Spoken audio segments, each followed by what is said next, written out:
Hey everybody, it's Detail. What I'd like to do today is continue the three-part series. Yesterday we started, I'd said that people often come to me, and the first question is, what can I do right now to change the way that I'm feeling? What's something that I can do that will instantly, or very quickly at least, change the way that I'm feeling? And I said there were three things you can do. The first is altering your physiology. The second is the language that you use to describe things in your head, the internal monologue that you're running. And the third will be your focus. And language and focus are sort of related because you control the focus where your attention is, literally your consciousness, where it's going by, the questions that you're running in your head, the question you're asking yourself over and over again. I'm not going to get too much into focus, but understand that that question is running, and that's why you're focused on what you're focused on. Why am I not good enough? Why can't I get it right? Tweak that a little bit to, why haven't I gotten it right yet? Why haven't things worked out perfectly yet? Feel the difference as you ask yourself those two questions and just feel the difference inside of yourself. And it's there and it's very obvious. It's a completely different set of circumstances. Seek and ye shall find, ask and will be answered. That's true. Your brain, your body, your mind, they work for you. They aren't you, they work for you. And you can control where they're going. And one of the great ways to do that is the language. And it will always be a question. There's always a question you're running. Why didn't this person love me? You'll get those answers. What did I do wrong? You'll get those answers. How can I improve? Very related question to, what did I do wrong? How can I improve? Completely different set of answers. Much more positive state.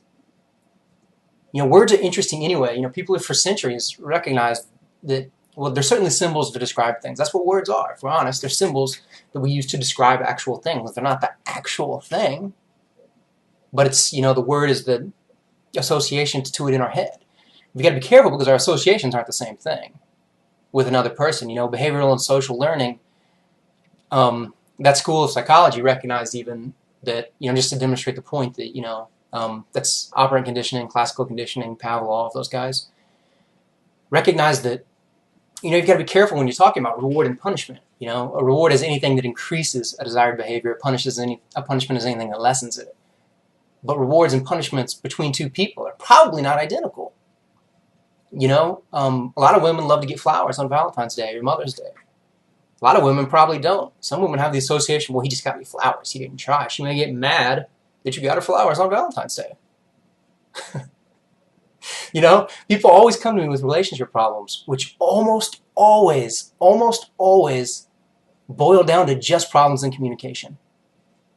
Both people want the same things. And that's human need psychology, and I've still yet to post that video, and I will. But understand, and take this away from this, it's sort of off topic, but it's so important that I feel I must mention it. The meaning of the communication is the response. It's not what you're trying to say.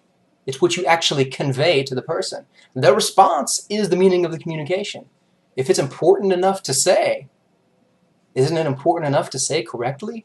To make sure that the person understands it? Or do you just want to say it? Do you just want to be heard? Because that's a completely different set of circumstances. A lot of people just want to say things. That's the truth, and know it. But anyway, back to language. You're always running language. I spoke yesterday on the physiology video about how depression, people, certainly there's physiology associated with it, and a part of that is the language. It's, it's so horrible. I'm so fucking pathetic. I can't get it right. These are common things. That is the monologue that people are running at those times. Simply by altering it slightly, you alter your state. You do. And I mean, it's very tied in with focus, but, just by saying, I'm feeling a little bad today. It's also, it's the same thing, if we're honest, but it completely redirects everything in your body. I know it's absurd, but if you try it, and watch someone get mad sometime. As they explain why they're mad, watch them get more and more mad, and watch the kinds of words they use increase in, sort of volatility. And they will. I'm just so mad. I can't believe this person fucking did this to me. And they'll get more and more mad as they use those words. And, is it the state that causes the words or the words that cause the state? It's one of those things. They're so related. It's hard to even tell which is causal. Truly, it is. And we know, psychologically speaking, that, they have experiments. Okay, a person they ask to, give an argument defending something, or just an argument period, a debate. Take this side in the debate.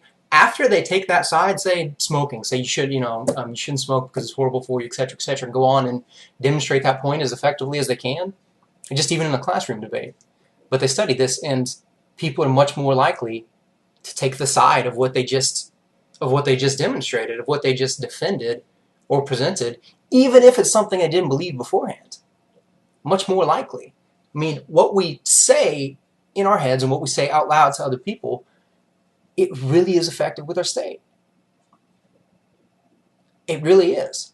And simply by altering that a little bit, I'm so fucking pissed that this happened.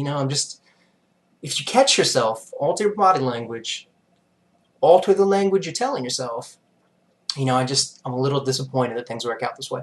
Completely different state. And just by saying you're a little disappointed, instead of saying you're fucking furious, it alters it completely. And sorry for the profanity in this, but I'm trying to demonstrate the point. I mean, those are very loaded words. Profanity is very loaded. When we curse, it's one of those things. I mean, there are things attached to it. It's the patterns we run in our head. There's signals. And man, I want to do a big one on patterns. It'll be a long one. I mean, it's essentially the program we give ourselves to run our lives, but understand that language is a part of that. Changing any one of the three things, focus, language, and physiology, will alter your state. Changing all three of them will drastically alter your state instantly. Now, I'm not saying you don't have a tendency to go back to it after you interrupt the pattern you were running. Say, I'm furious.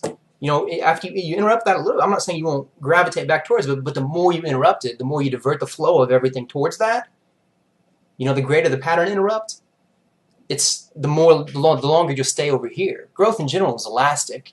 I mean, you kind of snap back and you just keep stretching it out. But it happens very quickly. And there's nothing to say it can't happen instantly. That's just not usually what we do.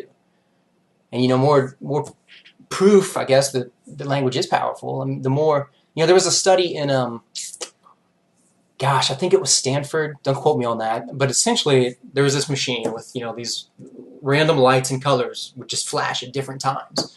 And they would ask the, participants in the experiment to explain what was going on. Like, when did the red light flash? Was it? And these people would come up with these very elaborate explanations, but they were just random. It was just set up, to randomly flash at different times. But the more elaborate the explanation people came up for something, the more they would defend it, and the more they would believe it, and the more they would get incensed when other people didn't believe it, for that matter. But the more they defended it, the more true it became to them, even when told it was completely random. They'd say, no, it wasn't. You see, this was happening. And the more complex, incidentally, the more complex the explanation they gave, the more likely someone with a less complex explanation was to believe their explanation. But just know, take away from this, that the language we are running in our heads, what we are telling ourselves, how we are describing something else, has an effect on us. What we say has a tendency of becoming concrete. Language is powerful.